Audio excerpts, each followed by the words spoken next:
When your own parents do not offer you love and support, how do you come to a place of self-acceptance? If you go to school, bloody from being beaten, isn't it reasonable to expect someone, anyone, to ask if you are okay?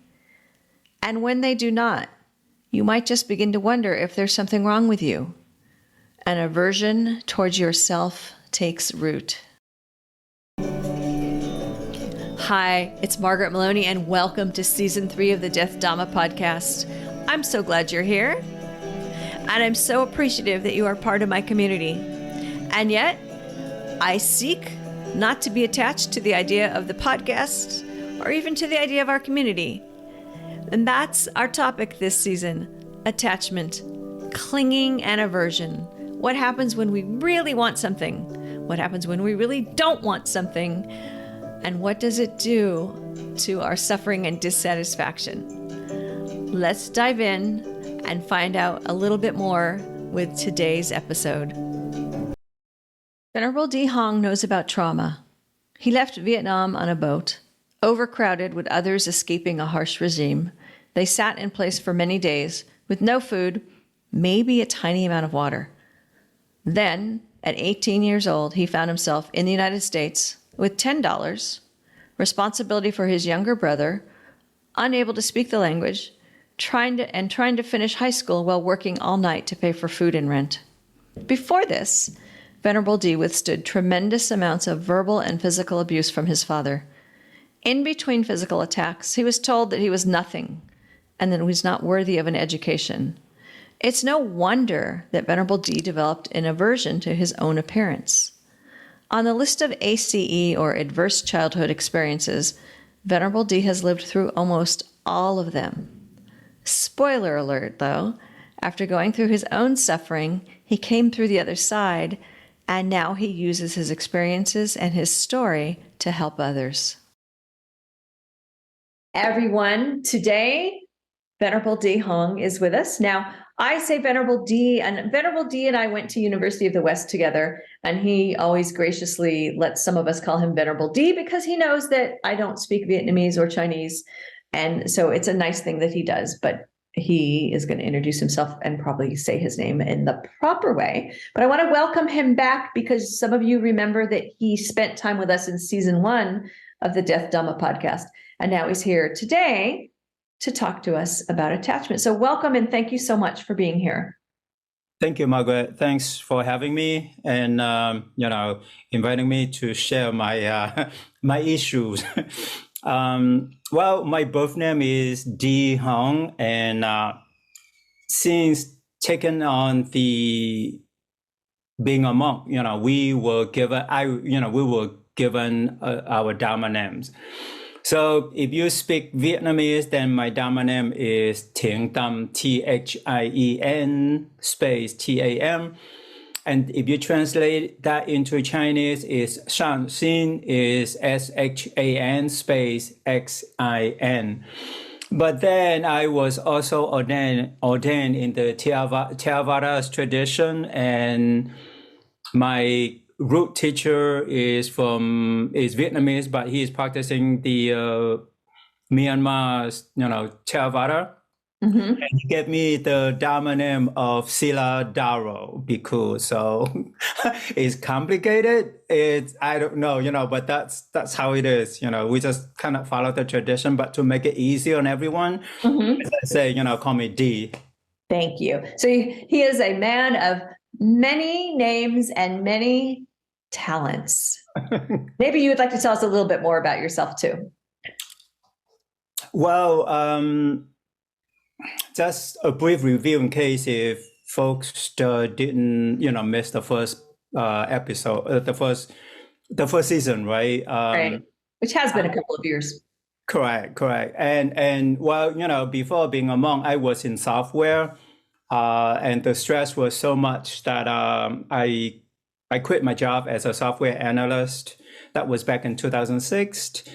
And I moved on to become a Buddhist monk. And since I did move to Vietnam for almost 2 years but I came back and continue my graduate studies. So I got my MA and PhD in Buddhist studies in Chinese Buddhism.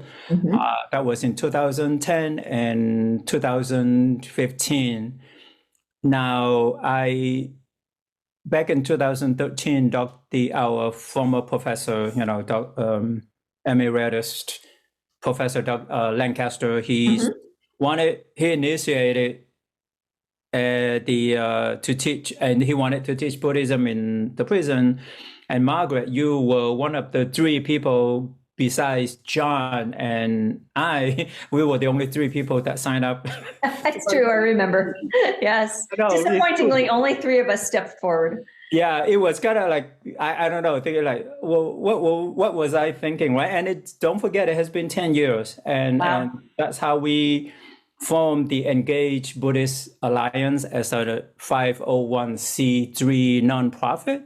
And since then, I have been volunteering in the prisons. Well, due to the pandemic, I was off for, I think, a little over a year. And since July of 2021, I have been back. And right now I have I go to 4 state prisons on a regular basis. Wow. Yes. And so really everyone, Venerable D is really the one who's doing the prison work right now because, as we all know, the world changed.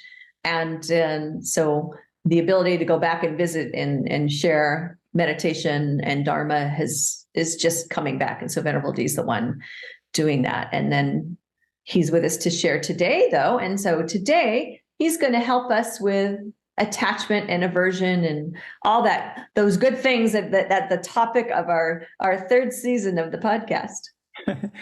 Yeah. Oh, actually, one more thing, right? Yes. But after I graduated for my PhD, I did teach as an adjunct professor at the University of the West, Buddhist psychology and Buddhist counseling. But then I quit last year, 2022. But now I have decided to go back for next year to teach. Because they are clinging to you. Well, both, I guess, Yeah, so that was the thing. Right. Now, in terms of aversion, I do, attachment in a way, like I do just a bit, right? I do have a bit of attachment or clinging to my little nephews and nieces because they're so cute. Right. Messed up. Little souls. This is human. This is just being human. But I will talk more about my aversion as I grew up. Okay. All right. I know that's going to be very interesting. And thank you for sharing. Okay. So I just, first of all, I want to share with everyone that I was born and raised in Vietnam from the moment that I was born up until 18 years old. Now, growing up as a kid, as a teenager, being 18 is still considered a teenager.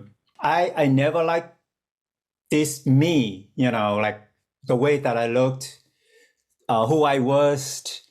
And here is why, because it was due to my parents' abuse, but in particular, my dad was the worst.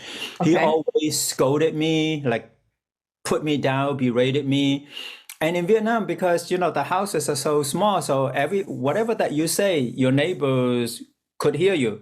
So every time that he put me down, you have like 20 kids, 10, 20 adults in front of our house and looking at me. And so it's a double thing. So it's on the one hand, your own father is saying these very difficult, harsh things to you. And then you go outside and you feel like everyone is looking at you thinking the same thing because they all heard him. The whole neighborhood, 100 people or more than that. And of course, people gossip. So everybody knew, like he would say something like, you are a nobody. You want to be educated? You are nothing. You are in a way, you are a loser. That wasn't just one time. That was repeated every time, like once or twice a week. So this was the soundtrack to your youth. Was your father verbally abusing you? Correct, correct. From the moment that I was able to, I remember from at least I was 11 or 12. And it wasn't just that, it was constantly hitting me with, bamboo sticks. That's what I hate. I'm sorry. I don't like to use the term hate, but I hate bamboo sticks, Well, because, because I would say you have an emotional reaction. You have an aversion because yeah. you were beaten with them. Like he would hold about the one time that I never remember, that I never forget. I was 12 years old. I Mm-hmm. was in school helping out the kids crossing the street, right? But he Mm-hmm. told me to go home early, but I didn't. So when I get home, he told me to stand right there. And he grabbed, because the business that we had tons of bamboo sticks to Mm-hmm. dry the papers. And so like he would grab a handful of them, and he would hit me until on my legs down until they all broke. And my legs were, they had lines of the bamboo with swollen Ouch. muscle and skin and bleeding. And bleeding, yes. Yeah. And the next day I went to school in shorts, okay? Ooh, with your and bloody legs. Yeah, and nobody said anything, not even the school teachers. Mm-hmm. So, my mom would do that maybe once a week. She would be screaming and yelling usually. Mm-hmm. Once in a while, maybe once a month, she would use a stick and hit us, a few times. But my dad was the worst. So the other thing that we need to address, that I'd like to bring up and raise awareness in I think in any family, it's not just Asian or Vietnamese, is that my parents never hugged me. Okay. They never said I love you. Right. In my entire life, even until they are passing, we never held hands. Mm-hmm. That's the one thing that was missing. So that's like a lack of attachment. Yeah, well, yeah, that I guess, I don't know what you call that. That was Right. neglected. Emotional neglect, yes. Yeah. Mm-hmm. So growing up, I never liked me. I was thinking, like, what's wrong? I kept thinking, what was wrong with me? Sure. I also questioned, like, was I his biological son? Why was it that he treated me that way? And you're the oldest, right? Are you the oldest? Yes, Yes, yeah. you're the oldest. And the thing with him is that he wanted to make me the model, and so. But he treated the rest of my 6 siblings pretty much the same way. But I took pretty much the brunt of it, the worst of it. So I was never happy with my look or comfortable with my look or who I was, even until after becoming a monk. So there was what you call a sense of insecurity. Right. So growing up. And so that's a bit of my childhood. One thing I'm not sure if this is relevant in terms of ACEs or adverse childhood experiences. There is a quiz, a score of 10. Just so you and the audience know, I scored 8. The only 2 questions that I answered no was my parents' divorce. Was any of them incarcerated? Those were, I got the rest of them, So for a average is like 1 or 2. Overachiever. Yeah, but if you have 4 and up, you're gonna have some sort of physical illness or mental problems. But but that's where I am now. So is that why? If I can just ask something quickly, because I know a lot of times with the prisons, and I'm going to say with the men. And by the way, Venerable D visits men and women, but I've seen this more within the men's prisons. When you bring in information about trauma and the book, The Body Keeps the Score, is that why? Because you really know the truth of that? Yeah, if I can ask that way. Right. I mean, as you know, at the beginning, right? I don't think we knew what we were doing inside the prison. we just talk about Buddhism, and meditate, Right. This and that. But I think it dawned on me until 3 or 4 years ago that underneath the appearance that they came to us, and that this population, they suffer traumas before they were incarcerated, and they continue to suffer traumas after they have been incarcerated. So they have layers and layers of traumas, one on top of another. I have been a monk for the past 16 years, and I have been also exposed to the Buddhists, to the folks in the temple, in the Vietnamese temple, in the Chinese temple, in the Theravada temples. And one thing, and I think this is important, so you guys know, if you want to start your spiritual journey, and you dive right into the practice, which is fine. However, if you didn't have any experience with traumas, that's fine. But if you do have traumas, you need to be able to process or address all those issues. Otherwise, you are not going to make any progress. You're not going to change anything. You're going to continue to behave and think and interact with people as though before you started on this spiritual journey. And that's the one thing that I find that I think it is also very, very important, even in America. So I feel like part of what you're saying is, some of us, well, I like to say we all have something, just to be fair. Everyone has something, but some people have been handed a lot more, like testing 8 out of 10. So these traumas that we experience, as difficult as it can be, and I think it is extremely difficult, if we don't learn how to let them go, if we cling to them, if we attach to them through all of our lives, if we don't let them go, we can't move on spiritually, emotionally, right? Mentally. Yes. Yes. The thing is not just letting go, is to be able to face your own traumas directly, because like the title of the book, The Body Keeps a Score, the traumas affect our brain. It affects our emotional brain tremendously. We need to be able to face it, to be present with it, and allow the traumas, the memories of traumas to surface, because we repress them.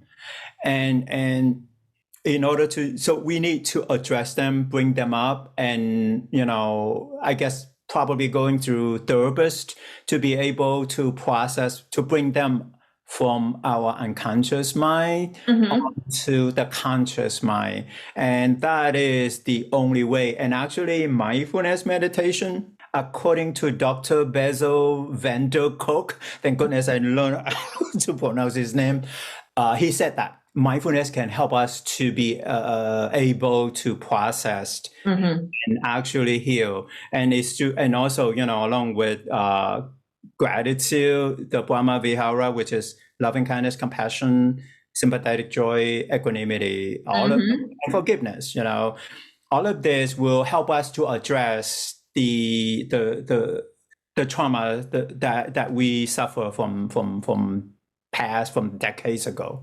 Right. Yeah. Yes, because others were just hanging on to it and carrying it with us. And it's not a blame thing. It's just, this is what has happened. This is what has happened. Correct. You had abusive parents. And so also I will just say, one of the things that struck me so quickly, in seeing the men, in the incarcerated men and speaking with them, is that, I understand that some people have that idea of like, well, they shouldn't, if they're in prison, it's their own fault, they did bad things. So I'm going to just put that away for a minute and say, and it consistently is a story of abuse, neglect, addiction, over and over again. Almost always the same story is what has contributed towards these men, and then also, women, but I went with you to see the men, this is why they have done the things that they have done, and it's why they are where they are. Correct. Two things, right? If you look at the stats from CDC, this is probably old stats, that 60% of the general population in America suffer one or more form of ACEs, childhood traumas. 90% of people inside the prison suffer more than one form of childhood traumas. So that's the one thing, right? And here's the second. Our prison system is not is not the best, but we are not here to talk about that. But the problem is, if we don't address, if we or the incarcerated people or the traumatized people don't address that, especially the incarcerated population, when they come out, chances are they're going to go back. Yes. No, that's why the recidivism in America is so high, because of these traumas. Unresolved, untreated, unresolved. Correct. So that's another thing that everyone should be aware of. Anyway, so for you, going back to returning to your story. So for you, having had this trauma, this abuse, it sounds like you were going down the path of, you kind of had an aversion to yourself. Is that right? Yes. So here's the thing, right? So first of all, I never liked the way that I looked. Okay. I wish even when I came to America, like I was like, I want to have some kind of cosmetic surgery, because I didn't like how I looked, right? And also people say, "Oh, you're not attractive." I was rejected so many times, right? So there were two things that I had aversion to. One was pimples. The second was hair. So this is so personal. It's not just personal, but it's quite relevant to, let's say, teenagers, because girls or boys, right, when their body, right, when body starts changing. Right. So girls or boys, their faces, they would have lots of pimples. And I think I could remember, I think even 12, 13 or 14, my whole face, I get all kinds of pimples, or what we call zits.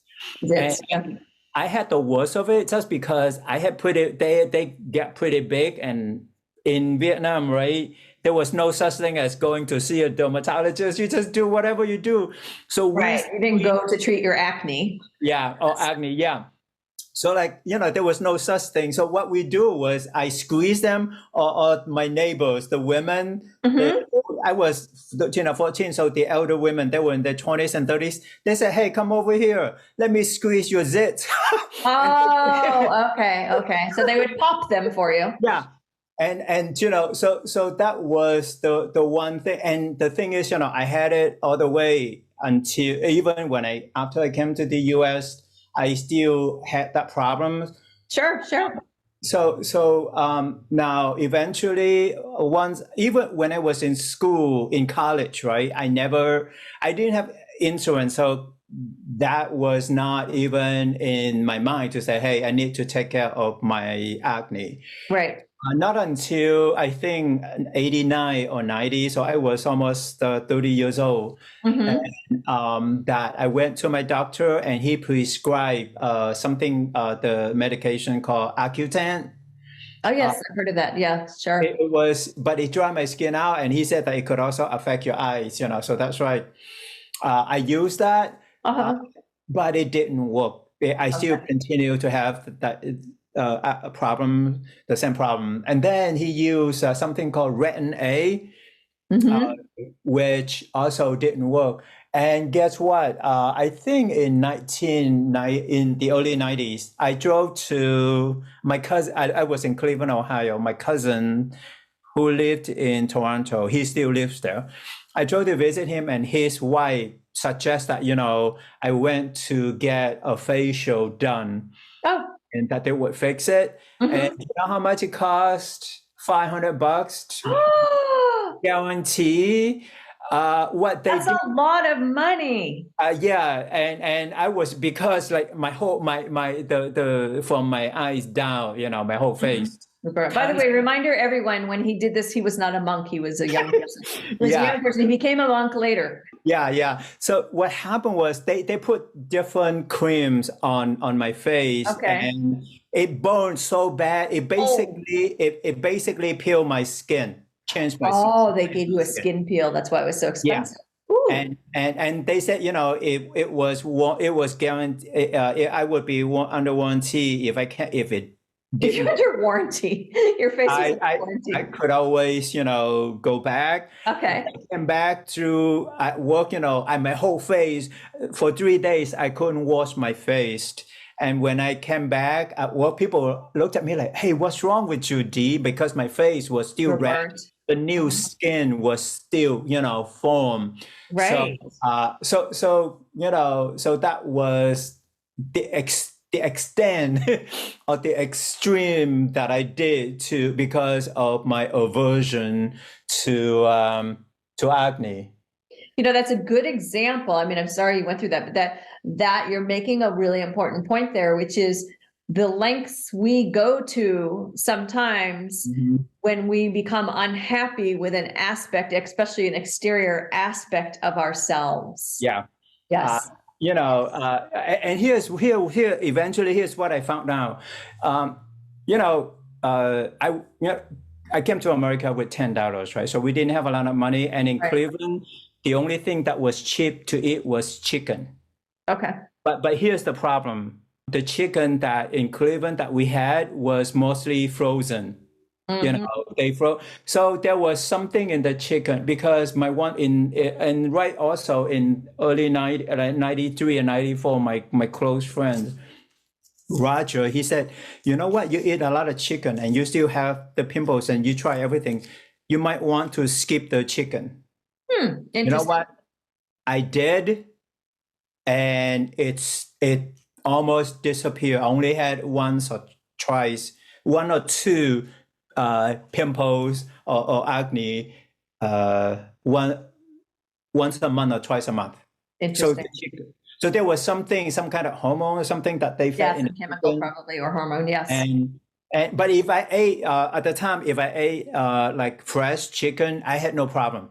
Okay.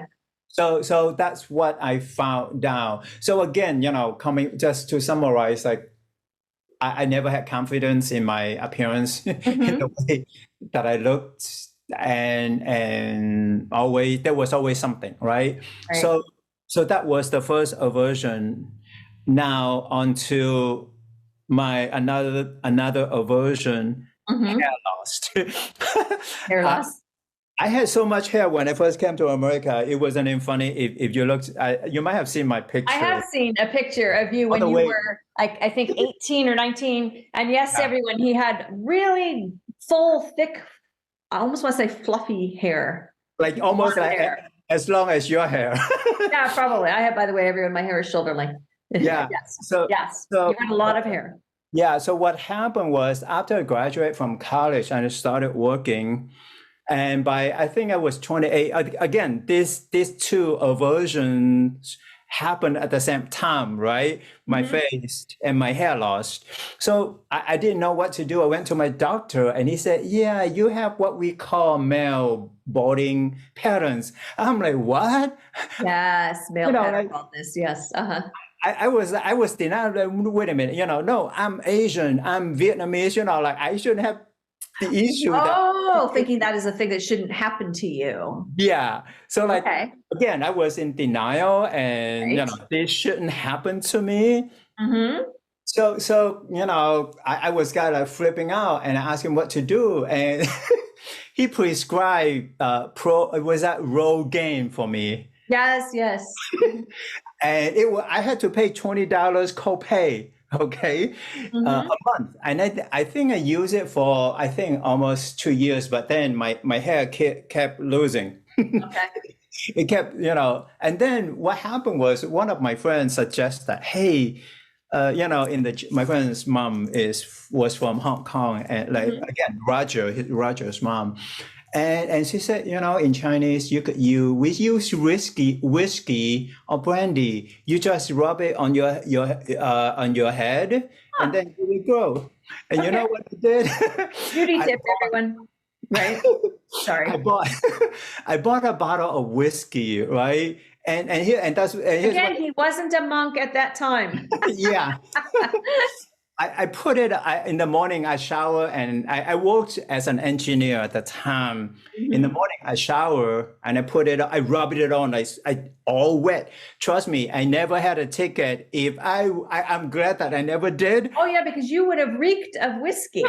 Because I rub my whole head. I use one bottle a month. Did any of your coworkers ever say anything to you? No. Ask you if you've been drinking? No, by the time I got to the office, it was dry. It was okay. half an hour drive, And then when I got home, I shower again and I rubbed it again, But thinking back, I said, thank goodness that I did not. I didn't get caught by a cop.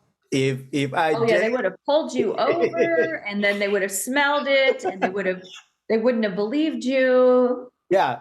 And so I tried one bottle a month, and it went on for again couple years, 2 to 3 years, and it didn't work. So I came to accept it, and eventually my friend Donna, she's a hairstylist. She get me this what we call a cool cut or something like. You get this much hair. Very, very short haircut. Yes. Very short haircut. And, and so those were the two issues that I had. And because again, because I never felt attracted to anyone, I get rejection from people, and I felt the need to do something. But then it fell, and then it was quite shallow, So until 2006, when my job, from 2000 to 2006, when my software job was so stressful that I decided explore to becoming a monk, So that's where I am. And then you had to let go of all your hair. Yeah. And then, I shaved my hair and there was nothing, and then, and also I became a vegetarian literally 1991, other than the Fridays that when I went out to have seafood with my one best friend, Chris. Sure. My face started to clear out. So I was happy with that, but then my hair was gone. So when I decided to become a monk and save it, hey, that's nothing, it's okay. Right. Yeah. So, and this brings me to a teaching by the Buddha in terms of loving kindness, which is actually also written and commented and explained by Sharon Salzberg. The book title is called Loving Kindness, The Revolutionary Art of Happiness. Basically, according to the Buddha and the book is that when we are having an attachment or an aversion, we are not being kind to ourselves. We're constantly judging. We would never be happy no matter what. And that is, especially as a monk or as a Buddhist, that is the obstruction to the practice of the Brahma Vihara, in particular, loving kindness. So to yourself also, of course. And others. Yeah. And others. And so basically what you've been sharing with us, these different, ways in which you rejected yourself and these aversions are leading us to the importance of this teaching. Correct. Basically, she said, we are constantly angry, because we are not satisfied with who we are, with whether our relationship or how we look, right, or our family members, so we can get angry. So aversion is the opposite of, guess what? Loving kindness. Loving kindness, sure. Because rejection or it's not loving. Yeah. Right? Whether if I have an aversion to another person and an aversion to myself, the rejection, it's the opposite of accepting someone with loving kindness or accepting myself with loving kindness. Correct. And when we have aversion, when we held in is how we experience either grief, fear, disappointment, and despair. And it can make us feel frozen or paralyzed as well. And that's the key to remember, However, through mindfulness meditation, through the practice of loving kindness, we are able to face, to see this energy, this negative energy or forces of grief or fear, that they are arising and passing away, that they are transitory, temporary. Right. And my advice is that we need to recognize aversion or attachment in the mind as temporary. And It's not going to last forever. Correct. And then I think it's also about, it's not going to last forever. It will rise and fall. Yeah. And something else will come up, and we have a say in what comes up. Correct. If we take these steps towards loving kindness and mindfulness meditation, because otherwise I could let go of one thought of aversion and replace it with another. Correct. We need to replace it with loving kindness practice, right? May I be healthy? May I be happy? However, even if we can't, if it doesn't go away, even if our mind keeps, giving rise to these negative thoughts or aversion, try to be accepting and embracing who we are as a person, as a human being. And most importantly is believing in yourself, in your ability to get through this. My problem, I guess it took me 40 years. So you were dealing with a lot. I mean, again, you came from a very difficult background, and then that manifested in your own physical being and your own unhappiness with your physical self. Correct.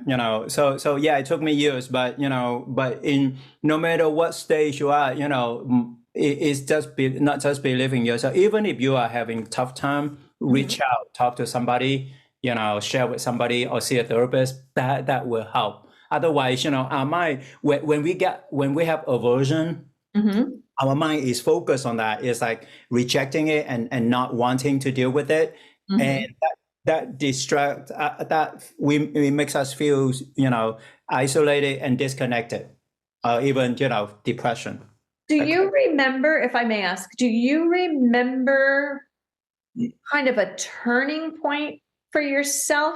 Because I guess what I'm after is, one, do you remember your turning point? And two, because I think that would be helpful so anyone who's trapped, you say we get frozen in this cycle that is not about, self-compassion and self-love. What was your turning point? Like, what was a step that helped you move forward to get away from? I mean, now you're a monk, but before that, I think maybe you had a step. I guess by after 90s, when my face, the acne was clear for most part, I came to accept it as my look as it was. Okay. That's how I came to acceptance. So that's one thing. However, when so that's the first thing. Second, when I still struggle with work with my career, from an engineer, and then I move on to software. And even though I struggle with the hair loss, but I came to acceptance at the time. I also, what helped was that I was, for the most part, I opened up to my friends. Okay. And share with them. And that is important, and actually that was one way that I processed my traumas as well, because I share with them what happened to me when I was a kid. Okay. So acceptance and open up, sharing your issue with people that you trust. Even people that I didn't trust, I just opened my mouth and I just let it out. That's how it was in the 90s. And then when you began to start speaking about what happened and what you experienced, and no one kicked you out of the room for doing it.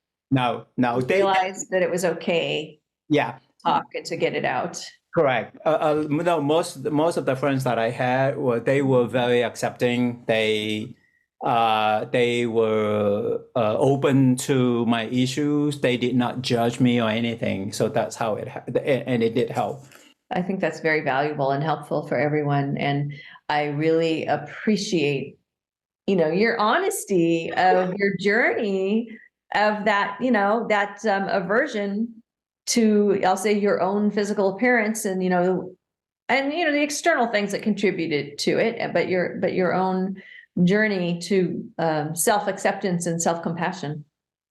Yeah, the good thing is that I didn't have any depression or anything because, sometimes for some folks, if you're not happy with your parents, it could lead to depression. It could lead to have mental illness, right? Mental health issues, yeah. But luckily, I didn't have that. I was just like, okay, that's fine, Is there anything else you would like to share with our audience? The one thing that I forgot to mention, actually, attachment or aversion is from the Second Noble Truth. Yes. But basically, it's basically the cause of our suffering. Attachment, aversion, no matter what it is that we experience, we go through, it is the root causes of our stress, of our suffering. And that's the one thing that I like to put out. I think that's so important. I always think of it as going back to the basics or the fundamentals, and that, the Buddha's first teaching, it was his first teaching for a reason. And when I speak, when the times that you have seen me speak, some of the men in the prison, I'm like a broken record, bringing people back to the Four Noble Truths. Yeah. Right. Because it's really that acceptance. Yes. The state of suffering and what brings us to that state of suffering. Right. And the one thing is that for people who were abused, even or neglected or abandoned, we tend to be judging ourselves so hard. Sure. And we didn't accept who we are. We kept asking, like, what was wrong with us? That's the one thing that I also think is important for people to recognize, especially for the younger generation, for the teenagers or young adults, it's not you. If people reject you, it's not you, it's them. Their choice, their journey, they have their own soundtrack playing in their heads. Yeah, it's important to recognize that. For us to offer them loving kindness. Yes. Oh, definitely. I practice loving kindness on a daily basis. I hope this help people out there, no matter what you're going through, just remember you're not alone and practice loving kindness and compassion for yourself. Thank you. I think your spirit of giving and honesty is very helpful and refreshing to people. And so thank you so much for being here with us. I would love to hear from you, your thoughts, your suggestions, your own stories about attachment. So follow this link, I'm going to read it to you in a minute here, to leave me a 90-second message with your ideas and suggestions. You can go to https://www.speakpipe.com/death_Dhamma_podcast. I suppose you could also just use your favorite search engine to say SpeakPipe Death Dhamma Podcast. And there you can record an audio message for me. And be sure to come over to margaretmaloney.com. That's MargaretMeloni.com and join the community. You've been listening to the Death Dhamma Podcast with your host, Margaret Maloney. Thank you so much for being here. Come find me on margaretmaloney.com, MargaretMeloni.com. And until we meet again, may you be well, may you be happy, may you be at ease, and may you be free from suffering. Bye for now.